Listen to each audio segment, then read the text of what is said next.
Now, I want to talk about the broken promise tax cuts and in particular how the taxpayer-funded left-wing media deals with them.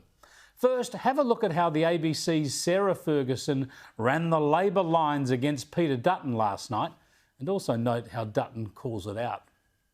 Do you give credit, actually, to the government for taking a big political risk in breaking a promise in order to help those families? Well, Sarah, I don't think it's your job to push the position of the government. It's absolutely not. This is an outside observer saying, is this political courage? Well, I'm going to reject that absolutely. This is a question about whether you, as a political observer, acknowledge there is some courage involved. I'm asking you to reflect on whether it shows political courage. I'm answering your question of whether I think that I should agree with your praise of the Prime Minister. Not my praise, just a question. I think the Prime Minister has decided that he wants a political fix for Dunkley. I don't think that's disputable. Australians, we know under this government, are paying probably about $24,000 a year in after-tax dollars extra because of the 12 interest rate increases. They're also not within their control. Well, absolutely within their control, because as the Reserve Bank Governor has pointed out, this is a homegrown problem, and not entirely a homegrown problem. And the fact that our inflation, well, again, it's not for you to apologise for the government. I'm not apologising for the government. Shouldn't you be leading in the polls in the midst of such a situation? My numbers have gone up something like 20 points over the last 12 months, which not something that you would acknowledge in this program, but that's the reality. The Prime Minister has... We acknowledge every truth as it appears. I wish it were true. Every truth as it appears is acknowledged at the ABC. Really? Ferguson did a three-part, four-corner series claiming that Donald Trump was installed as president as a puppet of Vladimir Putin. That was nonsense then and has since been proven. The conspiracy theory has completely exposed it, and Ferguson is yet to correct it or apologise for that supposed story of the century, remember? So that's a truth the ABC is still ignoring.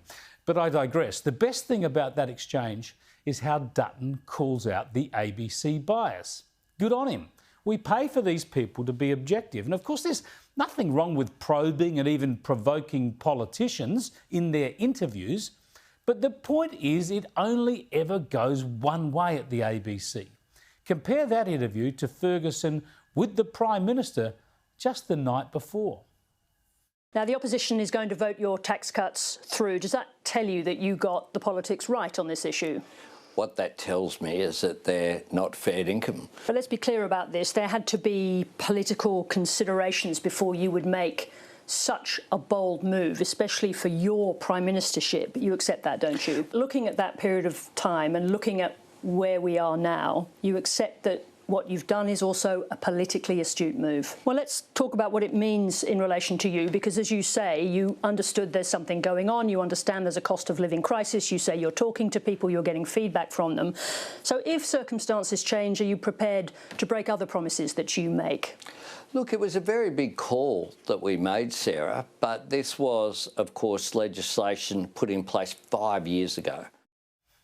Yeah, that's about as tough as it got. The broken promise apparently was a bold move that happened because Albanese was attuned to changing circumstances, and it was politically astute.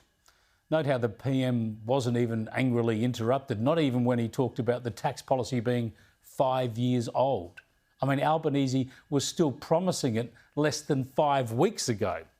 But let me show you more of this deferential encounter, because there's something the Prime Minister says at the end that could come back to bite him. At the end of last year, as I said before, you had suffered a number of reverses, as I noted, particularly the Voice referendum. Do you now feel that with this you have got your mojo back? I never lost it, Sarah. It's not what the poll said. Well, actually, they were ahead. We're ahead. We haven't lost, to go back to Nemesis, we haven't lost a news poll since I've been Prime Minister. Yeah, he's never lost a news poll since he's been Prime Minister. What a silly thing to say. Now, his reference to Nemesis there was to an ABC doco that's kind of similar to my Liberals in Power series, except they ran all the bitterness and blame shifting from Malcolm Turnbull.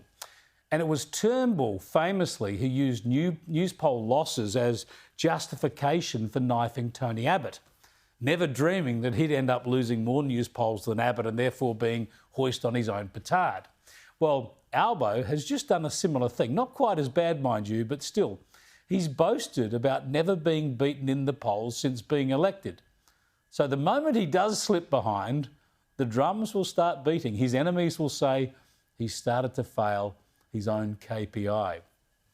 OK, back to the ABC. Look how the interview finished.